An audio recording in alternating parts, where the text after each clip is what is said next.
Dear students, आज हम लोग इस वीडियो में मॉलिक्यूलर ऑर्बिटल थ्योरी पढ़ेंगे, जिसे हम लोग MOT भी कहते हैं। शॉर्टकट में इसको MOT पूछा जाता है, MOT के नाम से जाना जाता है। M फॉर मॉलिक्यूलर और मॉलिक्यूलर, वो for orbital, T for theory. ये थ्योरी डाई एटॉमिक मॉलिक्यूल्स का कैरेक्टरिस्टिक्स स्टडी करने के लिए हुंड एंड मुल्किन ने प्रपोज किया था। हुंड और मुल्किन ने दिया था, जिसे हम लोग हिंदी में आणविक कक्षक का सिद्धांत भी कहते हैं।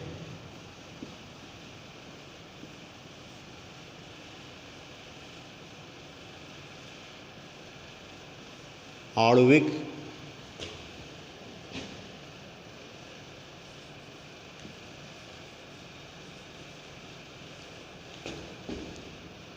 का सिद्धांत या कक्षक सिद्धांत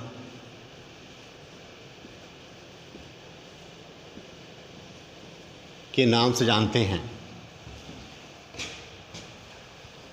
तो फर्स्ट पॉइंट ये जानना चाहिए हमें कि इस थ्योरी को किसने दिया था। This theory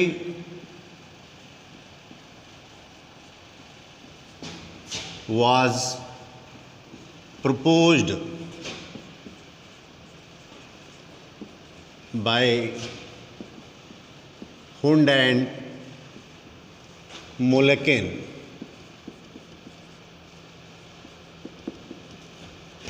in 1932।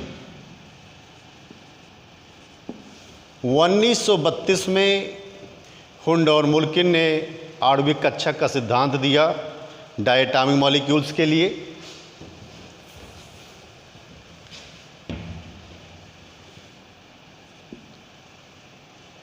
According to this theory,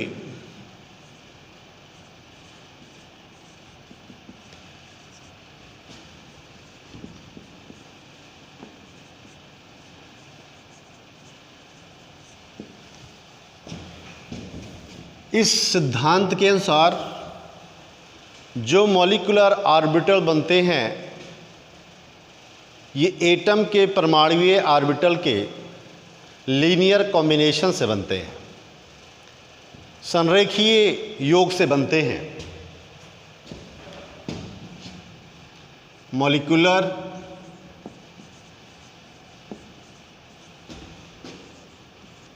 orbitals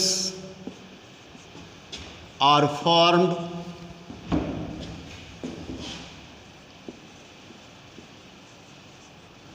bye linear combination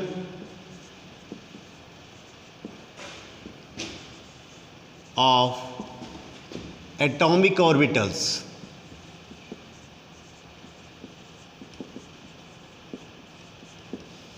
परमाणु के परमाणुीय ऑर्बिटल जब सीधे जुड़ते हैं, संरेखीय कॉम्बिनेशन करते हैं, योग करते हैं, तो मॉलिक्यूलर ऑर्बिटल्स बनते हैं।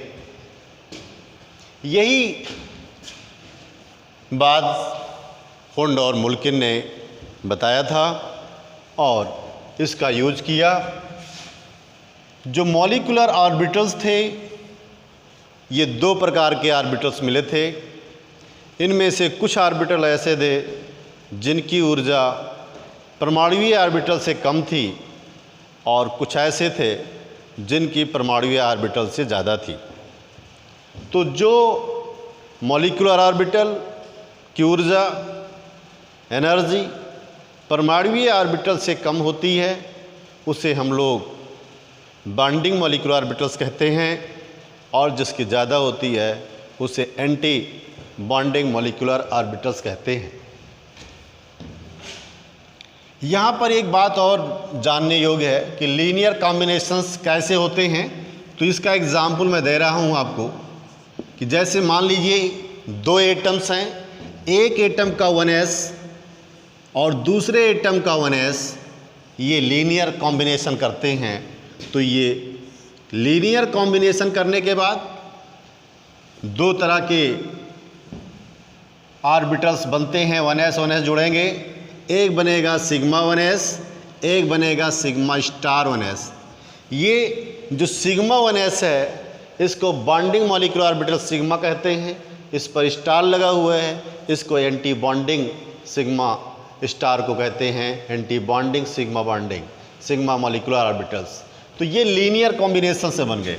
ऐसे मान लीजिए अगर हमारे पास 2s को लीनियर कॉम्बिनेशन किया जाता, हुंड एंड मुल्किन ने किया, तो इन्होंने पाया sigma 2s sigma star 2s। और इस थ्योरी की एक और ख़ासियत बात है, एक और बड़ी विशेषता है जो आगे चलकर हम बताएंगे। ये थ्योरी केवल 20 इलेक्ट्रॉनों तक ही लागू होती है। 20 इलेक्ट्रॉन जिस मॉलिक्यूल्स के पास, डायटोमिक मॉलिक्यूल्स के पास होते हैं, उसी की स्टडी करता है ये। तो ये लीनियर कॉम्बिनेशन आप देख सकते हैं कि 1s जुड़े तो सिग्मा 1s बन गया, सिग्मा स्टार 1s बन गया। 2s जुड़े तो sigma 2s sigma star 2s। इसी तरह से हमको p के भी 2p के कॉम्बिनेशंस हो जाएंगे। ठीक है, अब इतने ही कॉम्बिनेशन हुंड एंड मुल्किन के थ्योरी में आते हैं, 1s 2s 2p।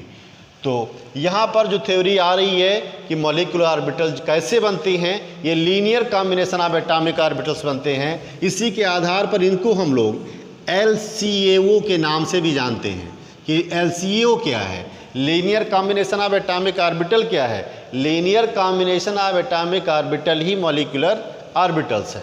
तो यहाँ पर हमने देखा कि लीनियर कॉम्बिनेशन जब हुए एटॉमिक ऑर्बिटल्स के तो नए ऑर्बिटल बनते हैं, एक ऑर्बिटल मिलते हैं तो 2 नए ऑर्बिटल बनते हैं।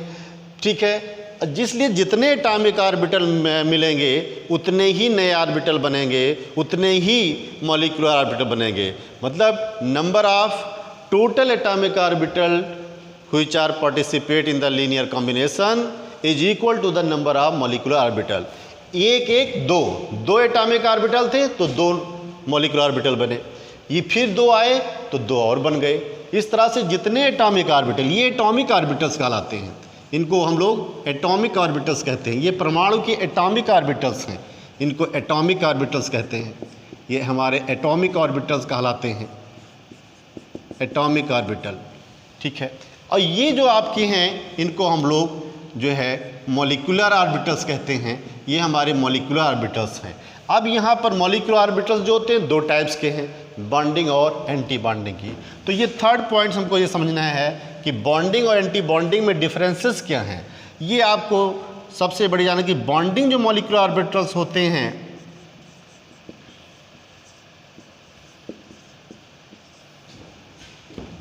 Have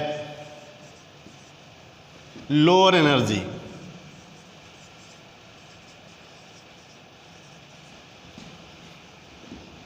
then anti bonding molecular orbitals. Anti bonding molecular orbital से बॉन्डिंग मॉलिक्यूलर ऑर्बिटल की एनर्जी कम होती है और एटॉमिक ऑर्बिटल से भी कम होती है। इसीलिए इसमें जब बॉन्डिंग मॉलिक्यूलर ऑर्बिटल की एनर्जी कम होती है तो इसमें इलेक्ट्रॉन पहले जाता है। इसीलिए स्टेबिलिटी के लिए आगे हम देखेंगे कि बॉन्डिंग मॉलिक्यूलर ऑर्बिटल में इलेक्ट्रॉन की संख्या हमेशा ज़्यादा होगी। और आगे हम लोग जो है बॉन्डिंग और एंटी बॉन्डिंग के और डिफरेंसेस देख सकते हैं कि बॉन्डिंग को कैसे किया गया जाता है। आप देख सकते हो कि बॉन्डिंग को, ऑर्बिटल को बिना स्टार के इंडिकेट करते हैं और एंटी बॉन्डिंग को स्टार से कहते हैं। हम मान लेते हैं, सपोज करते हैं कि कोई मॉलिक्यूल्स AB है, ये AB मॉलिक्यूल है। हुंड एंड मुल्किन के अकॉर्डिंग मॉलिक्यूल जो हमारे हैं वो डायटॉमिक मॉलिक्यूल्स होंगे, 2 एटम के कॉम्बिनेशन से बनेंगे। वो होमो भी हो सकते हैं, हेटरो भी हो सकते हैं, मतलब A2 भी हो सकता है, जैसे N2 H2 He2। ये एग्जाम्पल हैं कि H2 मॉलिक्यूल कैसे होता है, He2 कैसे होते हैं। ये सब क्या हैं, ये A2 के टाइप हैं। मान लिया हमने A2 मॉलिक्यूल लिया, A2 का एग्जाम्पल क्या हो गया, H2। ठीक है, और क्या हो गया, He2, और क्या हो गया, B2 C2। ये सब क्या हैं, इनको हम लोग होमो डायटॉमिक मॉलिक्यूल कहते हैं, डायटॉमिक मॉलिक्यूल। और AB का एग्जाम्पल क्या होगा, यहां पर देखिए 2 एटम डिफरेंट हैं, जैसे NO, CO, CN। यहाँ पर 2 एटम्स आएंगे, लेकिन दोनों एटम्स का जो इलेक्ट्रॉन की संख्या का योग होगा वो 14 से 20 या 1 to 20 के बीच ही होगा, 20 से ज़्यादा कभी नहीं होगा। तो इसको हम लोग हेट्रो डायटोमिक मॉलिक्यूल कहते हैं, डाई मॉलिक्यूल्स कहते हैं। तो इस तरह से होमोडायटोमिक मॉलिक्यूल, हेट्रोडायटोमिक मॉलिक्यूल, दोनों मॉलिक्यूल का करैक्टर मॉलिक्यूलर ऑर्बिटल आणविक कक्षक सिद्धांत से स्टडी किया जाता है। बस कंडीशन यही है कि टोटल इलेक्ट्रॉन का जो नंबर है वो 20 से ज़्यादा ना हो। ठीक है, तो ये बॉन्डिंग और एंटी बॉन्डिंग के करैक्टरिस्टिक्स को लेकर के विशेषताओं के आधार पर टिका हुआ है, नंबर ऑफ इलेक्ट्रॉन पर डिपेंड है और इस linear combination of atomic orbital पर डिपेंड्स है। ये मॉलिक्यूलर ऑर्बिटल थ्योरी का बेसिक कंसेप्ट है, करैक्टरिस्टिक्स है, मुख्य पॉइंट है। अब इसके बाद हम लोग नेक्स्ट वीडियो में इसकी करैक्टरिस्टिक्स का अध्ययन करेंगे और इसकी एप्लीकेशन करेंगे।